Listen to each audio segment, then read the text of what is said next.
ادھر آؤں گا سعد ٹیپو صاحب آپ کی طرف. یہ بتائیے گا کہ کیا جو سہیل آفریدی صاحب کہتے ہیں کہ مذاکرات کریں، بات چیت کریں، اور تمام پولیٹیکل پارٹیز نے بھی ایک قسم کا جرگہ بٹھایا تھا، اس کا بھی جو ہے وہ جوائنٹ سٹیٹمنٹ آیا تھا، اعلامیہ بھی اس کا ہے، لیکن اس کے بعد ہم نے دیکھا کہ ایف سی ہیڈ کوارٹر کے اوپر حملہ ہو جاتا ہے. تو وہ اعلامیہ کہاں سٹینڈ کرتا ہے پہلی بات، اور جو D G S P R نے جو آج بات کی اس حوالے سے بھی آپ بتائیں کہ کس طریقے سے جو اس وقت گورننس کے جو گیپس ہیں ان کو فل کیا جا سکتا ہے اپنی شہادتوں کے علاوہ. مذاکرات کے حوالے سے یعنی خاص کر جو نان اسٹیٹ ایکٹرز ہے، ٹی ٹی پی ہو یا بی ایل اے وغیرہ، تو اس حوالے سے جو پاکستانی ریاست ہے ان کے پالیسی میں ایک شفٹ ہم نے دیکھا ہے جو کہ ایک میجر شفٹ ہے.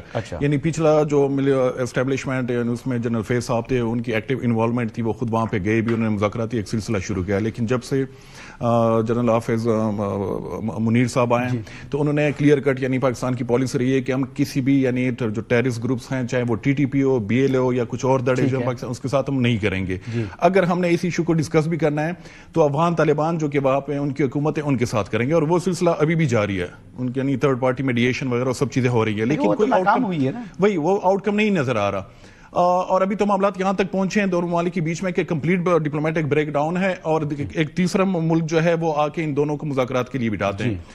اور تو مذاکرات کا تو مجھے بالکل نہیں لگ رہا اور ہونے بھی نہیں چاہیے. اگر آپ میری رائے لیں تو وہ مذاکرات اگر آپ نے کرنے تو افغان طالبان سے کریں، جو کہ ابھی تک ناکام ثابت ہو رہے ہیں. نان اسٹیٹ ایکٹرز کے ساتھ اگر آپ کرو گے تو وہ پھر گیو اینڈ ٹیک کا معاملہ ہوگا، آپ کو پھر کچھ دینا ہوگا. تو کیا ریاست پاکستان اس کے لیے تیار ہے کہ وہ ٹی ٹی پی کے جو مطالبات ہیں اس کو تسلیم کریں؟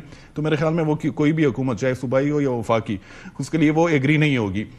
اور ڈرگ کی جو آپ نے بات کی، اب ریسنٹلی ٹرمپ جو ایڈمنسٹریشن ہے انہوں نے ڈرگ کارٹیلز جو ہیں اور جو ٹریفکرز ہیں ان کو ٹیررزم کے کیٹیگری میں ڈالا، باقاعدہ ان کے خلاف انہوں نے وار ڈکلیئر کر دی ہے.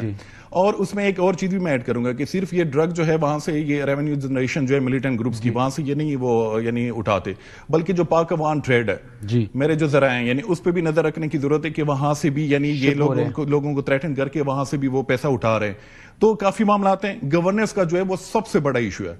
آپ کب تک کائنیٹکس سے 20 سال سے ہم یہ کوشش کر رہے ہیں کہ کائنیٹکس یوز آف فورس سے معاملہ، لیکن 2 سال کے لیے چیزیں دب جاتی ہے، وہ پھر سر اٹھانا شروع کر دیتے ہیں. وہ تب سر اٹھاتے ہیں جب ان کو گیپس نظر آتے ہیں آپ کی گورننس میں. اور گورننس جو ہے وہ آپ کے اسٹیٹ ریٹ کا دوسرا نام ہے.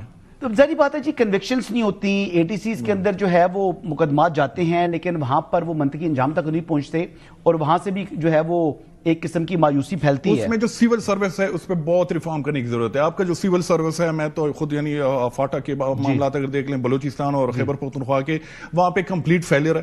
آپ کا جو ہے ڈسٹرکٹ ایڈمنسٹریشن ان کا کمپلیٹ فیلئر ہے.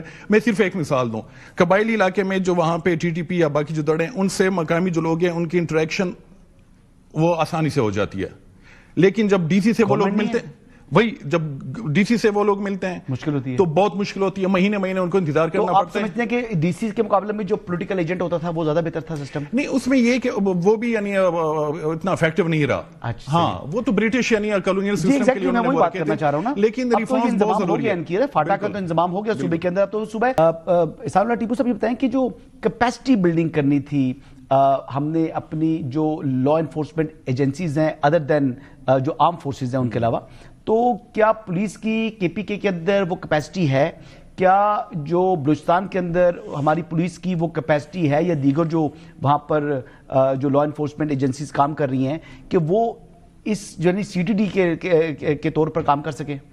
نہیں، بہت یعنی خیبر پختونخوا میں جو پولیس کی وہاں پہ سچویشن ہے تو وہ بالکل اس یعنی میں جو سمجھتا ہوں، میری پرسنل اسیسمنٹ ہے کہ وہ اس قابل نہیں ہے کہ وہ یہ جو فل فلیجڈ انسرجنسی ہے جو کہ کافی سوفسٹیکیٹڈ ہو چکی ہے. ان کے پاس ہتھیار جنرل صاحب نے ذکر کیا، ان کے پاس وہ ایکوپمنٹس آ گئے ہیں جو آپ کی پولیس کے پاس نہیں ہے. تھرمل نائٹ ویژن ایکوپمنٹس ہیں، اس میں سنائپر گنز اور گوگلز وغیرہ. تو وہ پولیس کی نہ کیپیسٹی ہے نہ اتنے ریسورسز ہیں. ان کو یعنی سپورٹ فیڈرل گورنمنٹ کی طرف سے بھی ملنی چاہیے. سب سے جو ایک چیز ہے کہ ہم اتنی بڑی جنگ لڑ رہے ہیں، لیکن وہاں پہ آپ کی سی ٹی ڈی جو ہے ان کی آپ کسی سے بھی ڈیپینڈنٹ کسی سے وہ کروا لیں انویسٹیگیشن وغیرہ، تو آپ کو ایسی چیزیں نظر آئیں گی کہ آپ کو یعنی آپ معلومات ہیں میرے پاس، وہی تو وہ ایک مذاق سا بنا ہوا ہے، بہت زیادہ جو ہے وہ پتلے حالات ہیں. لیکن بہرحال جی تھینک یو ویری مچ سعد ٹیپو صاحب. آپ کا جنرل زاہد محمود صاحب آپ کا بھی بہت شکریہ. آج افواج پاکستان کی جانب سے ان کے جو ترجمان نے ایک 2 ٹوک پیغام دیا ہے کہ ریاست پاکستان پاکستان کی داخلی سلامتی اور قومی سلامتی کے اوپر کوئی کمپرومائز کرنے کو تیار نہیں ہے، چاہے وہ ایکسٹرنل ایلیمنٹس ہیں یا وہ انٹرنل ایلیمنٹ ہیں۔ پاکستان کی داخلی سلامتی کا جب معاملہ ہوگا، پاکستان کی قومی سلامتی کا جب معاملہ ہوگا تو وہ کسی بھی جو ہے وہ ایکشن لینے سے وہ گریز نہیں کریں گے۔ ایک بات انہوں نے واضح کر دی کہ افواج پاکستان اور عوام کا جو رشتہ ہے یہ اتنا مضبوط رشتہ ہے کہ جس کے اندر کوئی دراڑ نہیں ڈال سکتا۔ انہوں نے جو مختلف جو ہے وہ سازشوں کی جانب تو اشارہ کیا، لیکن انہوں نے یہ بات بھی واضح اور دو ٹوک انداز میں بیان، رشتہ قائم تھا، قائم ہے، اور انشاءاللہ جب تک جو ہے یہ دنیا ہے تب تک یہ رشتہ قائم رہے گا۔